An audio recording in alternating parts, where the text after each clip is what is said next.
안녕하세요. 저는 두 딸을 둔 40대 후반의 여자입니다.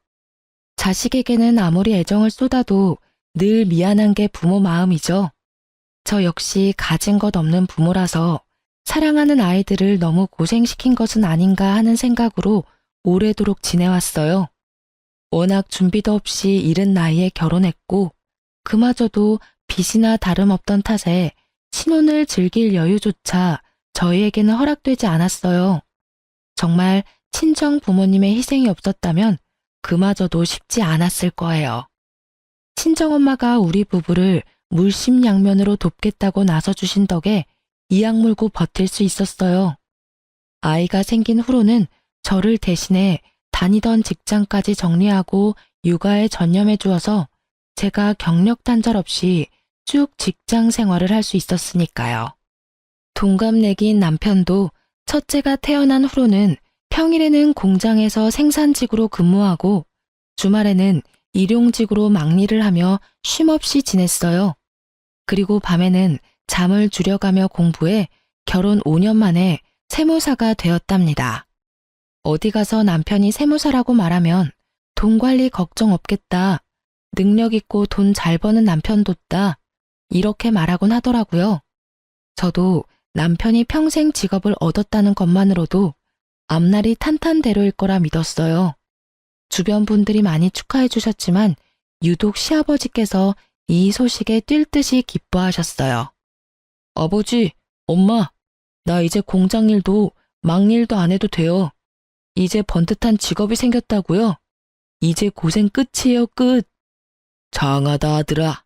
너희가 결혼하겠다고 했을 때만 해도 걱정이 앞섰는데 이 애비는 이제 걱정 하나도 없다. 세아가 너도 마음고생 많았다. 이제 행복할 일만 남았구나. 아버님께서 응원해 주신 덕이죠. 남편 몰래 저희를 얼마나 챙겨주셨어요. 감사해요. 정말 너무 감사드려요. 아니다. 부모가 돼서 너희를 더 챙기지 못해 늘 너희 볼 낯이 없었는데 이렇게 기쁜 소식을 전해주니 내가 우리 아들과 며느리에게 감사할 일이지. 그런데 행복한 일이 찾아오면 그에 반한 일도 겪기 마련인 걸까요? 남편이 세무사가 된 지 얼마 안 돼서 그렇게도 건강하시던 시아버지는 갑작스러운 사고를 당해 별세하셨어요. 앞으로는 좋은 일만 있으리라 믿었던 저희의 믿음은 시아버지의 별세와 함께 무너지고 말았죠. 좋은 소리는 다 듣는 남편의 직업은 그저 허울 좋은 한울타리가 되었어요. 시모와 신우의 뒷바라지를 하느라 모아놓은 돈 한 푼 없고 우리 가족이 쓸 생활비도 매번 부족해서 허덕였으니 말이에요. 시아버지의 사별로 홀로 서기를 해야 할 시어머니는 한 번도 자신의 힘으로 돈을 벌어본 적이 없어 무섭다는 이유로 사회생활을 하려고 하지 않았고 나이만 먹었지 여전히 철없이 구는 신우는 자신을 통제하던 시아버지가 없으니 물 만난 고기처럼 하루가 멀다 하고 사고를 쳐댔어요. 아이들이 커갈수록 돈이 많이 드는데 남편이 시댁 챙기겠다고 나서니 우리 가족까지 시댁을 위해 희생해야 했고 어쩔 땐 손해까지 감수해야 했어요. 거기다 시아버지가 세상을 떠난 뒤 그렇게도 자상하던 시모가 마치 다른 사람이라도 된 듯 돌변해서 목소리까지 커지니 감당이 되지 않았어요. 시아버지와 막 사별했을 당시는 시어머니께서 큰 슬픔에 빠져 걱정이 많았는데 마음을 추스르고 난 후에는 온 가족을 주무르려는 독재자에 불과했어요. 시어머니는 시아버지께서 살아생전에는 직장 생활을 하느라 시부모님을 잘 살피지 못하는 제게 바쁘게 일하니 괜찮다고 말씀하시곤 했지만 혼자가 되신 뒤부턴 저더러 이 세상 일은 다 너 혼자 하느냐며 갖은 구박을 하셨어요. 처음엔 혼자라 외로우셔서 그런가 보다고 생각했지만 날이 갈수록 심해졌고 저는 일을 쉬는 주말에라도 자주 찾아뵙기 위해 노력했죠. 하지만 막상 찾아뵈면 시댁에 집안일을 시키고 꼭 저더러 장을 봐오라고 시켰어요.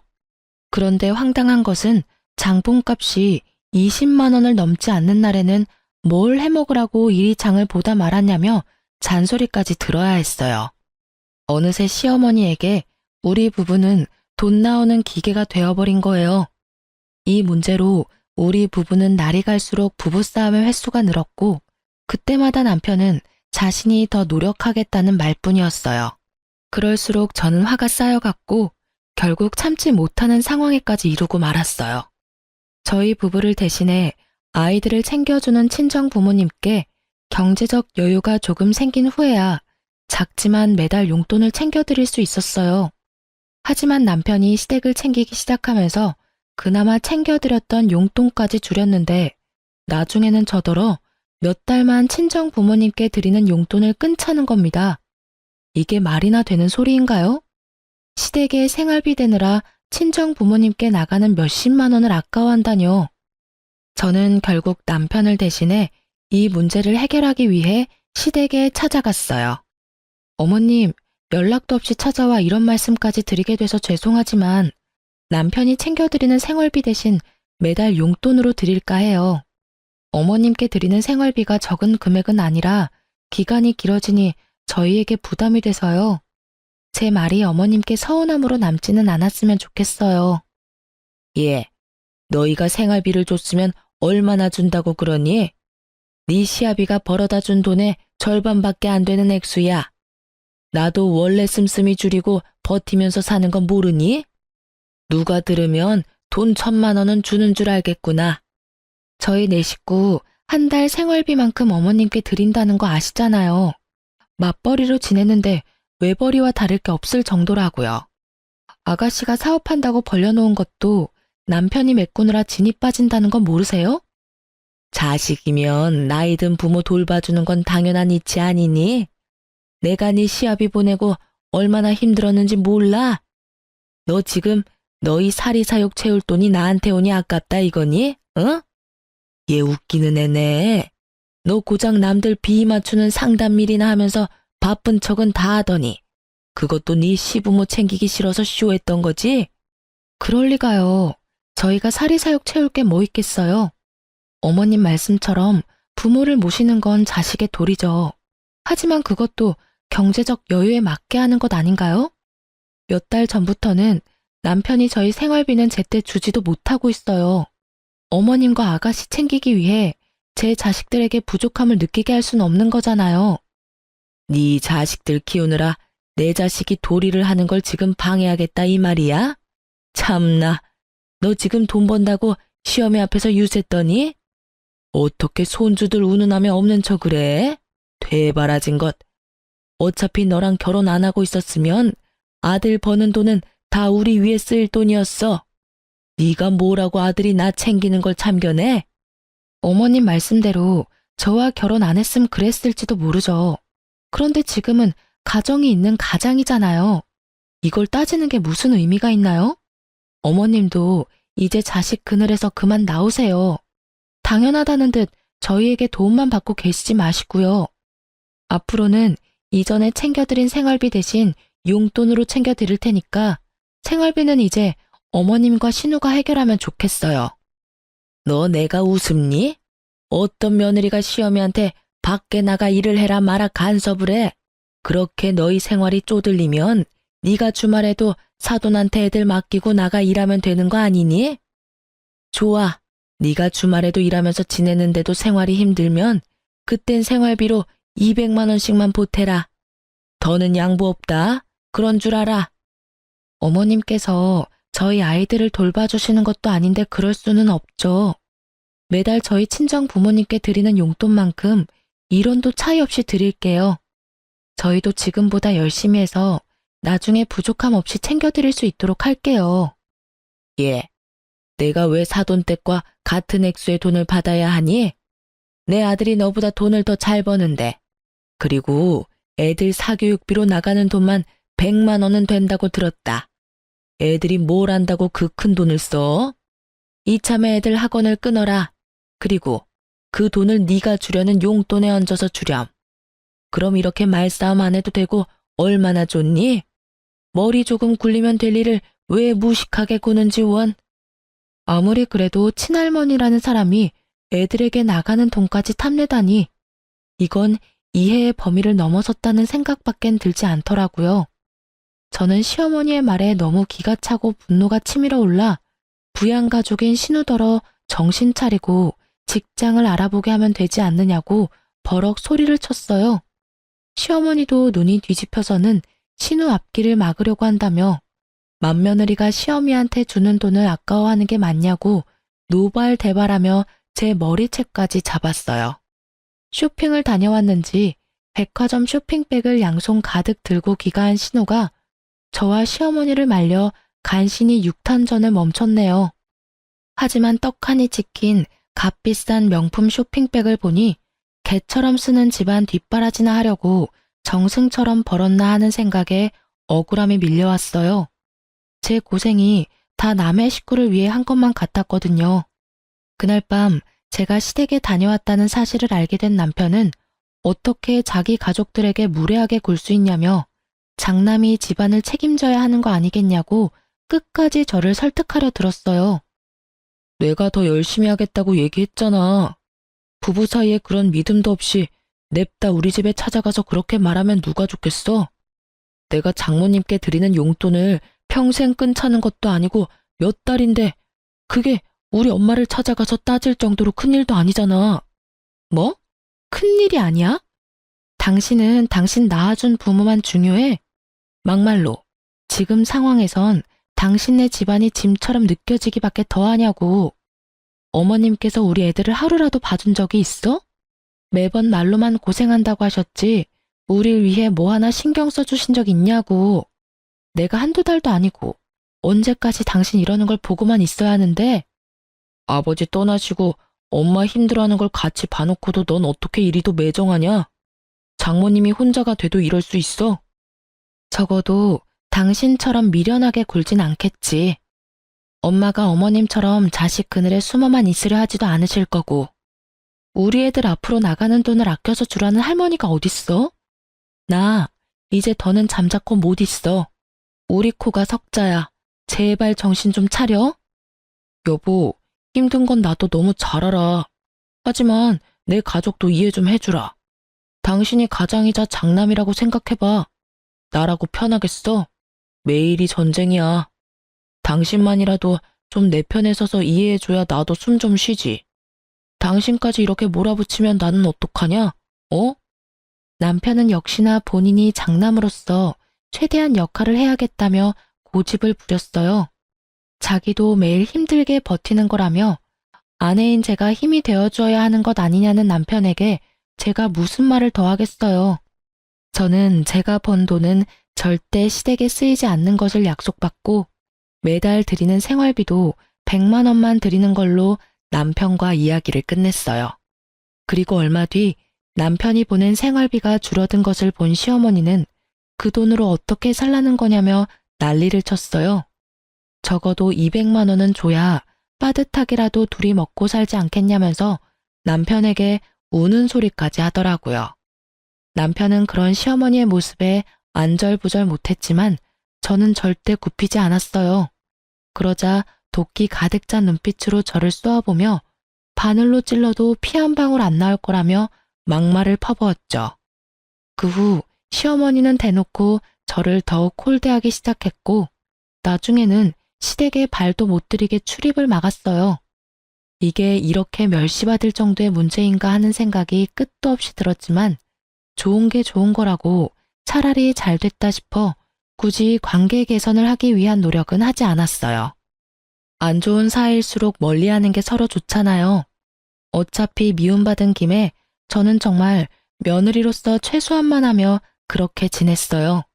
하지만 여전히 남편은 저 몰래 용돈이라는 명목으로 시어머니와 신우에게 돈을 줬고 우리 가정의 생활은 나아질 게 없었어요. 그래도 더는 가타부타 하지 않았죠. 남편이 제 눈치는 보였는지 더는 신우가 큰 사업을 벌리지는 않았거든요. 그리고 빠듯하지만 이전처럼 친정 부모님께 드리던 용돈도 변함없이 챙겨드릴 수 있었어요. 한창 말하기 좋아할 나이인 아이들이 친정 부모님께 우리 부부의 이야기를 미주알 고주알 말한 탓에 친정 부모님께서는 용돈 받는 걸 부담스러워 하셨지만 남편은 자기 가족들 챙긴다고 저러고 있는데 저도 제 가족을 챙겨야겠다는 생각에 고집을 부렸죠. 이렇게라도 해야 제가 덜 화가 나니깐요. 그렇게 아끼고 아끼며 지내기를 수년, 늘 어린이로 멈춰 있을 줄만 알았던 우리 딸들이 어느새 커서 사춘기에 접어들었어요. 집이 좁아 안방을 아이들에게 내어주고 작은 방에서 남편과 지내지만 시기가 시기인 만큼 아이들도 자신의 방이 필요하다며 조르더라고요. 친구 누구는 혼자 쓰는 방이 우리 집 안방만 하다. 또 다른 친구는 엄청 호화스러운 집으로 이사를 갔다. 이런 말을 하는 것을 들으면서 참 가슴이 미어졌어요. 그 누구보다 열심히 살아왔음에도 아이들에게 더 나아진 것 없는 모습으로 그저 아이들에게 늘 바쁜 엄마가 된 것 같았거든요. 그래도 딱 하나, 제가 지금도 잘했다고 생각되는 한 가지는 그 힘든 와중에도 한 푼 두 푼 아무도 모르게 모았다는 것이었어요. 장장 20년이라는 세월 동안 말이에요. 없는 형편에 허리띠 졸라매고 살면서도 이 돈만큼은 없다고 여기며 지내왔거든요. 저는 다른 건 몰라도 앞으로도 이 허름하고 좁디 좁은 집에서 살지는 않아야겠다고 다짐했어요. 딸들이 더는 잘 사는 친구를 부러워하며 주눅들지 않았으면 했어요. 그래서 20년 동안 모으고 모은 돈으로 평생 살 괜찮은 집을 사야겠다고 결심하게 됐죠. 그 뒤로 저는 짬짬이 시간을 내서 이사 갈 집을 알아보러 다녔어요. 그렇게 지내기를 3개월, 드디어 제 마음속에 쏙 드는 집을 찾게 되었고 계약까지 하게 되었어요. 그리고 계약서를 받아온 그날 남편과 딸들을 거실에 앉히고 계약서를 보여주며 이사를 할 거라는 사실을 알렸죠. 아주 짧은 시간 정적이 맴돈 뒤는 기뻐 날뛰는 아이들의 모습을 볼 수 있었어요. 남편은 사실 여부를 몇 번이나 확인한 뒤에야 눈물까지 글썽이더라고요. 미련한 자신 때문에 늘 피해보는 가족에게 면목이 없긴 했는지 저를 부둥켜 안고는 자신이 고생만 시켰는데 제 덕까지 보게 되어 미안하고 고맙다면서 한참을 북받친 감정을 추스르기 바빴어요. 이사갈 새 집을 보러 간 날은 집을 샀다는 사실을 알린 그 주 주말이었어요. 초대하지 않은 사람과 함께 구경하러 가게 될 줄은 몰랐지만요. 이사할 집을 가보기로 하고 나갈 채비를 한창 하고 있을 때 갑자기 누군가 초인종을 눌렀어요. 네, 시어머니가 연락도 없이 대뜸 우리 집에 찾아왔던 거예요. 어떻게 알았는지 제가 구태여 말하지 않았음에도 제가 집을 샀다는 걸 이미 알고 계시더라고요.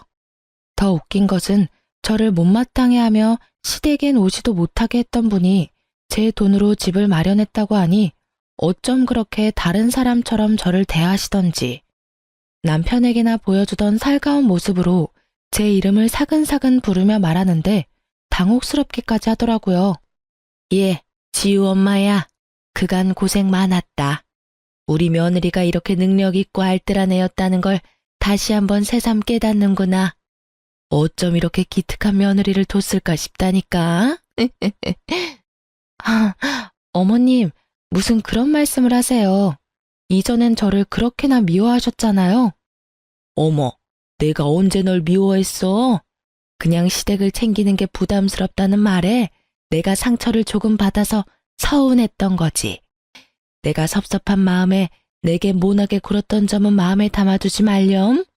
내가 생각해도 그때 내가 너무 어리석었다 싶어.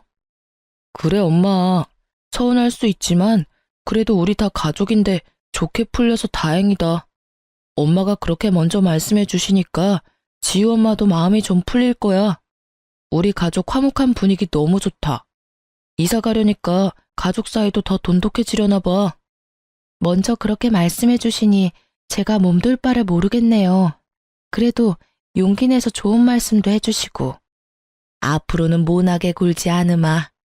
내가 더 성숙하게 대했어야 했는데 그러지 못했어. 앞으로는 딸처럼 여기며 지내마. 너도 안 좋은 감정이 남아있다면 풀었으면 좋겠구나. 다 늙어서 나 챙길 건 우리 며느리랑 장남밖에 더 있겠니?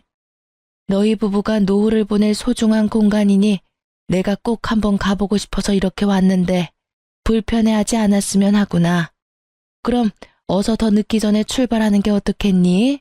마음 같아서는 이 가식덩어리인 시어머니를 당장이라도 함께 갈 수 없으니 그만 돌아가시라고 말하고 싶었지만 이렇게까지 굽히는 모습에 꾹 참았어요. 저도 괜히 아이들 앞에서 시어머니에게 못되게 굴 수도 없었고요. 함께 저희 차로 새로 이사갈 집을 향해 가는데 차에서도 내내 우리 부부의 칭찬을 늘어놓기 바빴어요. 남편과 제가 궁합이 잘 맞아서 이렇게까지 성공할 수 있었다느니 제가 능력이 없다 했지만 실은 남편보다 훨씬 대단하다느니 그렇게 무시할 때는 언제고 이제 와서 왜 저러나 싶으면서도 나쁘게 말하지 않는 게 다행인 건가 싶기도 하더라고요. 그렇게 속에도 없는 제 칭찬을 늘어놓는 시어머니의 말을 듣다 보니 새 집에 도착했어요. 시어머니는 애들보다도 더 떨린다고 요란법석을 떨었어요. 하지만 좋은 게 좋은 거라고 결혼 20년 만에 처음으로 저희 부부가 이사하는 거니 시어머니도 기대가 되나 보다 하고 넘겼어요. 집 내부를 살피는데 시어머니 눈이 반짝반짝 빛을 내며 구경하다가 갑자기 꼬치꼬치 캐묻기 시작하는 거예요. 그런데 사람이 참 이상하죠. 관심이라고 여기고 좋게 생각하려는데 자꾸 시어머니를 볼수록 싸한 기분이 드는 겁니다. 거기다 이 방은 이렇게 쓰면 좋겠고 가구는 이렇게 놓으면 딱 맞다. 저 방은 드레스룸으로 딱이다며 방마다 쓰임을 정하듯 말하면서 발코니까지 샅샅이 보더라고요. 오죽하면 둘째 딸이 시어머니에게 누가 보면 할머니가 이사 오는 줄 알겠다. 할머니도 우리가 이사하는 게 그렇게 좋아? 라고 물어볼 정도였죠.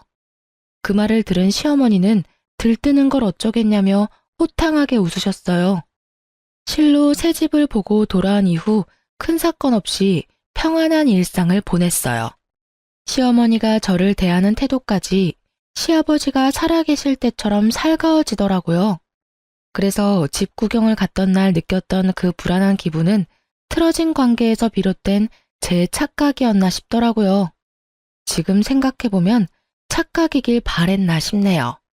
남편과 시어머니가 더 이상 제 가정에 피해를 주지 않으니 점점 제 마음도 풀려갔죠. 온 가족이 이삿날만을 고대하며 그렇게 행복한 마음으로 지냈어요. 뒤에서 시어머니가 어떤 작당 모의를 하는 줄도 모른 채 이제야 모든 게 잘 풀리는 것 같다고 바보 같은 생각까지 하면서요.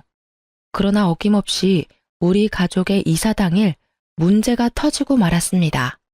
한 집에서 20년을 사니 어찌나 짐이 많던지 이삿짐 센터에 사다리차까지 부른 대이사였어요. 그래서 이른 아침부터 준비해 일찍이 짐을 옮겨 차에 싣고 새 집으로 향했죠. 도착해서는 저와 남편이 본격적인 이사를 위해 현관문을 열어두려고 불이 나게 새 집으로 올라갔어요. 그러곤 들뜬 마음으로 현관 도어락을 누르는데 무슨 일인지 자꾸 틀렸다는 소리만 날 뿐 문이 열리지 않는 거예요. 남편과 저는 당황스러움을 감추지 못했어요.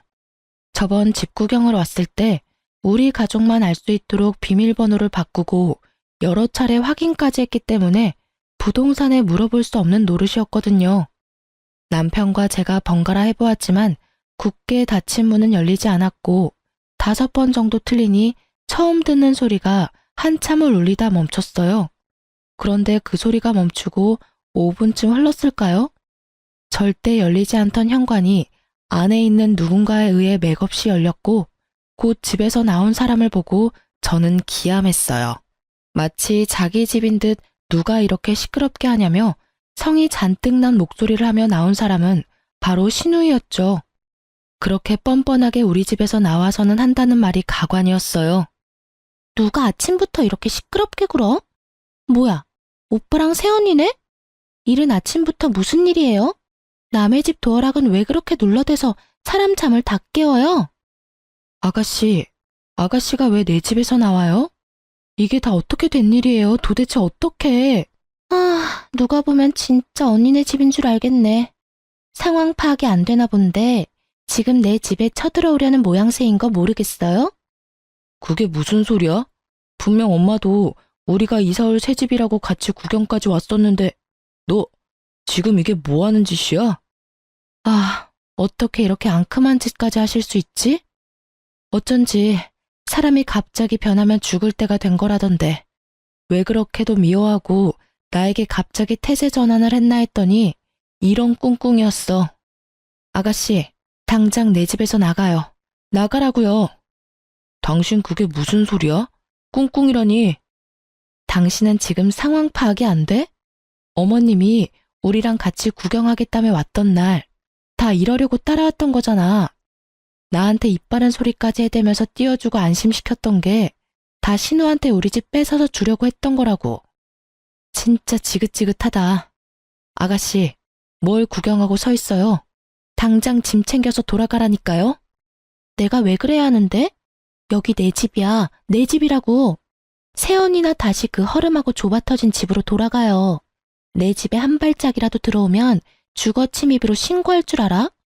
감히 앞으로 내가 살 내 집에 쳐들어오려고? 어림도 없지. 신우는 자기 집이라며 우기면서 되려 그 집에 들어가려는 저를 주거 침입자 취급까지 해댔어요. 저는 그제야 이사집을 구경하러 온 날 시어머니가 따라와서 그렇게도 설레고 기뻐했던 이유를 알게 되었어요. 제가 말해주고 나서야 눈치를 챈 남편은 땅 꺼질 듯이 한숨만 푹푹 내쉴 뿐이었어요. 저는 참을 수 없는 분노에 휩싸여 무작정 시어머니에게 전화를 걸어 지금 이곳으로 오라고 노발대발했고, 그런 저에게 어떤 며느리가 시어미를 오라가라 하냐며 제게 막말을 퍼부어댔어요. 하지만 저는 아랑곳하지 않고 시모에게 신우가 길바닥에 나앉는 꼴을 보고 싶은 게 아니라면 당장 오라고, 30분 안에 오지 않으면 그땐 경찰 부르겠다고 따졌어요. 시어머니는 그래도 자기 딸이 쫓겨날까 걱정은 됐는지 정말 딱 30분 만에 오더라고요. 저는 시어머니를 보자마자 어떻게 된 일인지 직접 자초지종을 설명하라고 언성을 높였어요. 염치 없는 사람으로 치자면 따라올 자가 없을 정도인 시어머니는 이 상황에서도 당황스러운 기색조차 없이 되려 저를 향해 소리를 지르기 바빴어요. 이 멍청한 거사, 딱 보면 모르니? 불쌍한 내 딸, 결혼 전에 좋은 집에서 좀 살아보라고 한 게 뭐가 그리 불만이라고 날 여기까지 불러내? 어머님, 아무리 그래도 제 남편도 어머님 아들이고요. 저와 아이들도 어머님의 가족이에요. 그런데 도대체 왜 저희에게 이렇게까지 하시는 건데요? 제가 20년을 꼬박 모아서 태어나 처음으로 산 집이에요. 그런데 이런 식으로까지 회방 놓고 싶으세요? 제발 좀 이제 각자 도생하자고요. 이것이 뭐 잘났다고 큰 소리야? 그래, 내가 너희 좋은 새 집에서 사는 게 배 아파 못 참겠어서 40이 넘어서도 부모 밑에 있는 가여운 내 딸 좋은 집에서 살라고 너희보다 먼저 들어가서 진을 지고 있으라고 시켰다. 그게 왜? 이 집안 가장인 내 아들 덕 좀 동생이 보면 어떠니? 어머님께서 어머님 아들 앞길까지 맡고 계시는 걸 왜 모르시냐고요. 아니면 정말 남편이 저랑 이혼이라도 하고 우리 애들이 멀쩡한 부모랑 찢어졌으면 싶으신 거예요? 그리고 이 집은 제 명의, 제 집이에요. 아가씨가 이렇게 먼저 들어와서 진을 치고 있는 건 무단 침입이라고요. 그래서 지금 네 신우를 신고라도 하겠다 그 말이냐? 응? 이 얼빠진 것. 내가 바라는 건 별거 없어. 내 딸이 나랑 분가하면 네가 그렇게 목에 핏대 세워가며 말렸던 생활비를 더 요구할 명분이 생기는 거 아니겠니? 그러게 그냥 좋게 생활비 주지 그랬어. 아니면 지금이라도 더 올려주던가. 그럼 내가 우리 딸 구슬려서 짐 빼마. 지금 고작 생활비 더 받으려고 이런 비상식적인 일까지 벌이셨단 말씀이세요? 신우에게 이러라고 지시한 것도 전부 어머님이시고요? 뭐야? 비상식적? 눈이 뒤집혀 베는 게 없니? 말하는 꼬락서니가 천박해도 너무 천박해. 내 몫을 챙기기 위해서 못할 건 또 뭐니? 모든 수단을 가리지 않았을 뿐이다. 그리고 되바라진 너도 본때를 좀 보여줘야 기어오르지 않을 거 아니냐? 이게 다 너 하나 때문에 벌어진 일이야. 시어머니는 이 모든 일을 생활비를 더 받기 위해 저질렀던 거였어요. 다 저 때문에 벌인 일이라고 잡아떼는데 정말 기가 차서 입이 다물어지지 않더군요.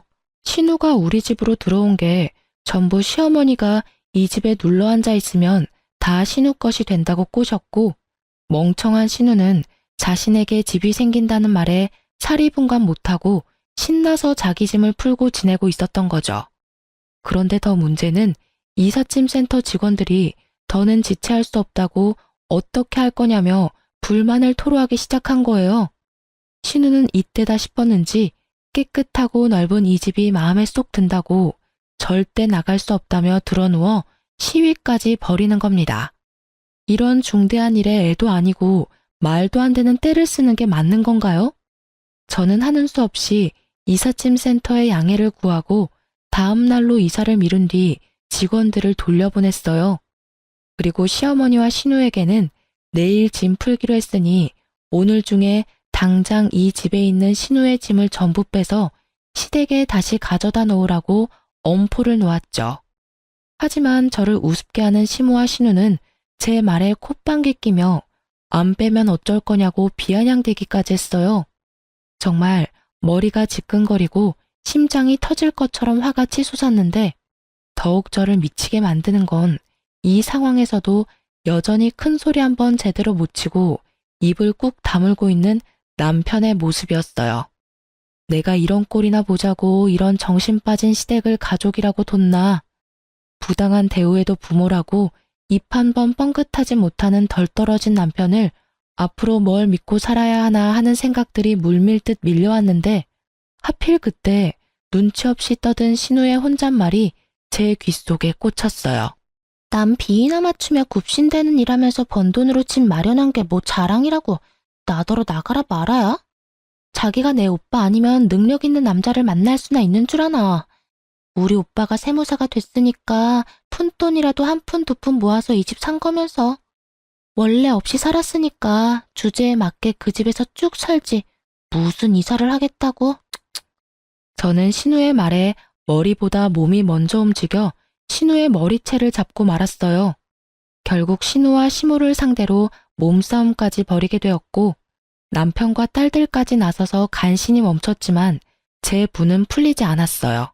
저는 더는 말 섞고 싶지도 않고 한 공간에 함께 있고 싶지 않으니 당장 신우 짐을 싹 가지고 이 집에서 썩 꺼지라고 소리쳤어요. 그러고는 짐 빼기 전까지 한 발짝도 움직이지 않겠다고 마음먹었어요. 하지만 신우와 시어머니는 제 말을 들은 척도 하지 않고 괜한 힘만 빼서 허기가 진다며 식사하러 가버렸죠. 제가 어쩌지 못할 거라고 생각했던 거예요. 저는 남편에게 아이들 먼저 친정에 데려다 주라고 시켜놓고 혼자 남은 틈을 타 신우의 짐을 모조리 쓰레기장에 가져다 버리고 업체를 불러 현관까지 다 뜯어 고쳤어요. 뭘 하다 왔는지 해질녘해야 신우와 시어머니가 돌아왔어요. 하지만 바뀐 도어락 덕에 집 안으로 발도 들이지 못한 채 한참을 복도에서 난리만 치다 다음날 다시 올 테니 두고 보라고 소리친 뒤 돌아갔어요. 저는 미리 이삿짐 센터에 다음날 짐 옮기는 것을 일찍 했으면 한다고 부탁했고 다행히 우리 때문에 꼬인 일정이 있었다며 이삿짐 센터에서도 흔쾌히 수락해줘서 다음날 시댁 식구들이 쳐들어오기 전에 이사를 모두 마칠 수 있었어요. 남편 짐은 고스란히 시댁으로 다시 보냈는데 그때 잠에서 깼는지 남편이 제게 연락해 이게 어떻게 된 일이냐고 연락이 오더라고요. 저는 내 집에는 당신을 포함해 당신의 가족들은 한 발짝도 들일 수 없으니 그런 줄 알라고 말한 뒤 전화를 끊어버렸죠. 그제야 남편은 위기감을 느꼈는지 세수도 안 한 얼굴로 찾아와서는 제게 잘못했다고 싹싹 빌었어요. 여보, 당신 왜 이래? 문 좀 열어봐. 우리 대화로 풀자, 응? 내가 잘못했어. 내가 당신의 편에 섰어야 하는데 미안해. 앞으로는 절대 이런 일 없도록 내가 잘 처신할게. 제발 얼굴 보고 이야기해. 애들 올 시간 됐으니까 돌아가. 애들한테 이런 추접스러운 모습 보이고 싶은 거 아니면. 그리고 우리 부부는 어제부로 끝이니까 그런 줄 알아. 대화는 내가 아니라 너희 가족이랑 실컷 하면서 살고. 끝이라니 그게 다 무슨 소리야. 지금 이혼이라도 하자는 말이야? 절대 안 돼. 절대. 당신이 많이 화가 나서 욱하는 감정에 이러는 거잖아. 진심 아니라는 거 다 알아. 그럼 내가 내일 다시 올게. 그때까지 마음 다독이고 나서 찬찬히 대화하자. 내일도 모레도 쭉 당신 낯짝은 이제 꼴도 보기 싫으니까 내 집에 찾아올 생각하지 마. 내 진심을 곡해하지도 마. 나 이제 당신이랑 부부로 살기 싫어. 당신 가족들 때문만 아니라 당신한테 질려. 이혼해. 화가 나서 마음에도 없는 말을 하는 거라며 부정하는 남편이 왜 이리도 멍청하게만 보이던지. 매사에 어물쩍하게 시댁 식구와 우리 가족 사이에서 저울질하던 남편이 꼴도 보기 싫어서 문도 안 열어준 채 인터폰으로 이혼 선언을 해버렸어요. 남편은 이혼하자는 말을 듣고는 울먹거리면서 안 된다고 애원하는데 이미 정이 떨어져 버린 후라 그런지 그 모습조차 소름 끼치더라고요. 저는 그런 남편에게 더는 내 남은 인생에 당신과 시댁은 끼워놓고 싶지 않다고 말했죠. 그런데 남편은 이 말을 듣고 갑자기 돌변해서는 현관을 미친 듯이 두드리며 소리쳤어요. 자식 생각은 안 하고 자기 인생만 생각하는 주제에 뭘 잘났다고 이혼을 입에 올려? 여유 생기니까 나를 짐짝 취급하는 거 아니야? 그래서 내치는 거 아니냐고. 당신만 20년을 고생하면서 살았어? 나도 당신 눈치 보랴 엄마 눈치 보랴 마음 편할 날 없이 아등바등 살아왔잖아. 그런데 이제 와서 뭐라고? 다 이러려고 그렇게 이악 물고 내 동생 내쫓은 거지? 문 열어. 문 열라고. 이제 당신 마음대로 생각해 그럼. 내 집에 무단으로 침입해서 짐까지 풀고 지낸 건 당신 동생이야. 난 내 집을 찾을 권리가 있는 거고. 내가 이런 수모를 겪으면서 언제까지 당신 가족들을 참아줘야 하는데? 남편인 당신도 아무것도 안 하고 방관이나 하고 있는데 내가 뭐하러 당신과 부부관계를 이어가고 남보다도 못한 당신 엄마랑 동생을 가족으로 여기며 살아야 하느냐고. 나도 이제부턴 내 아이들, 내 부모만 챙기면서 살 거야. 네가 혼자 네 부모한테 효도한답시고 우리 힘들게 할 때 나는 차마 내 부모님한테 못했던 효도 나도 이제부터라도 하면서 살 거라고. 그러니까 이혼해. 이혼하자고 제발. 그럼 너도 내가 내 부모 챙길 때 네 부모 챙기지 그랬어. 왜 다 내 탓을 하려고 드는 건데? 네가 못한 건 네 탓이지 내 탓이 아니야. 우리 애들 때문에라도 이혼은 절대 안 돼. 이왕 이렇게 된 거 며칠 애들이랑 시간 보내면서 잠시 생각 정리하고 다시 대화해. 남편은 성이란 성은 다 내놓고 이혼은 안 된다며 인심 쓰듯 생각 정리할 시간을 주겠다고 말하곤 돌아갔어요. 하지만 저는 아랑곳하지 않고 아이들에게 이혼에 관한 설명한 후 동의를 얻고 곧장 이혼 소장을 날렸습니다. 그런데 얼마 후 이혼 소장을 본 시어머니가 남편보다도 먼저 제 집에 찾아와서는 깽판을 쳤어요. 여태 내 아들 개고생은 다 시켜놓고 뭐? 이혼? 돈 걱정 끝나니까 내 아들을 버리겠다 이거냐? 뭐 이런 게 다 있어? 벌레만도 못한 것이 뻔뻔해도 정도가 있지. 소송 취하해. 양심도 없이 니깎게 이혼은 무슨 이혼이야? 엄마라는 것이 자식한테 죄 짓는 건 줄도 모르고. 어머님, 제가 오늘 이렇게 어머님을 마주한 이유는 그딴 소리나 들으려고 한 게 아니라 그래도 이혼을 앞둔 입장에서 마지막 예의라도 차리기 위함이에요. 이혼은 어머님이 아니라 남편과 하는 거니까 가타부타 하지 마세요. 저희 부부 이혼하겠습니다. 반대를 하시려거든 남편에게나 이야기하세요. 야, 이 되바라진 게 지금 뭐라고 주둥이를 놀리는 거야? 시어머니는 자기 분에 못 이겨 제게 마구잡이로 손을 휘두르며 듣기 거북한 막말을 쏟아냈어요. 저는 이제 정말 끝이라는 마음으로 큰 반항은 하지 않았어요.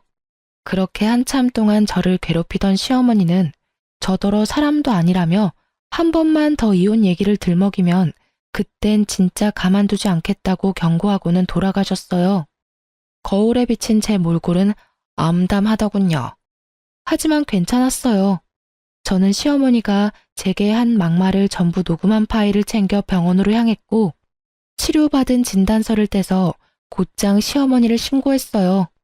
그런데 못된 시어머니와 남편은 간사하기까지 했어요.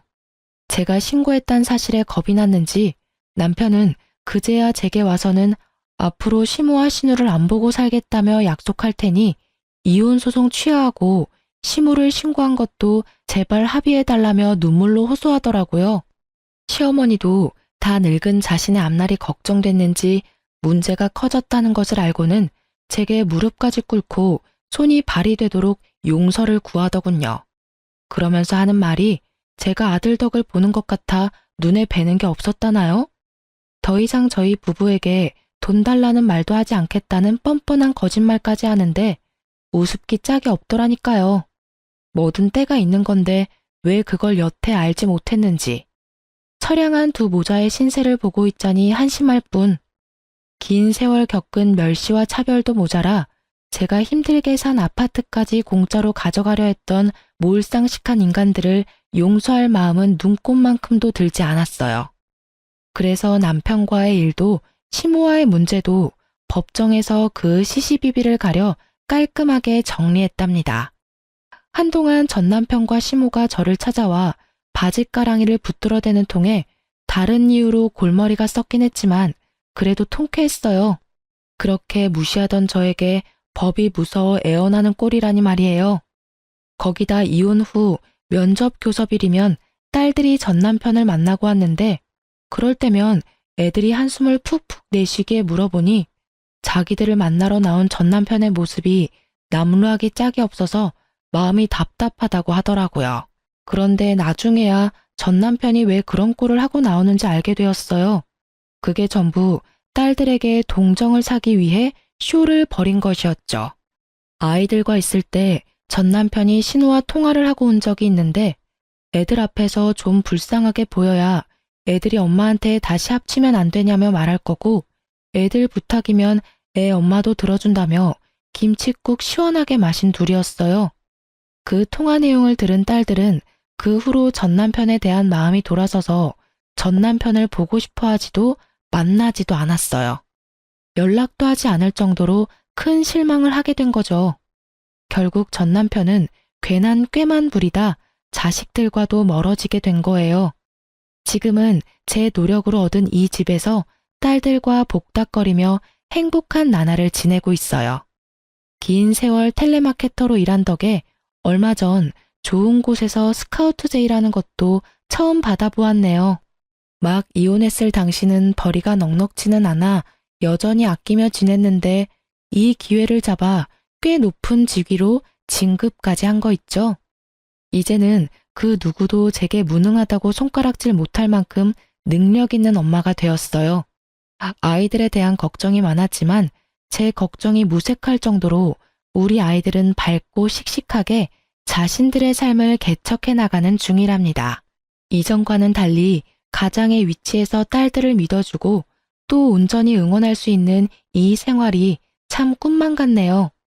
앞으로도 아빠의 빈자리가 느껴지지 않도록 저는 제 위치에서 아이들과 저 자신을 위해 열심히 그리고 행복하게 지내고 싶어요. 지금부터 시작되는 인생 2회차는 더없이 보람차고 멋들어지게 살아보려 하니 많은 응원 부탁드립니다. 모두 행복하세요.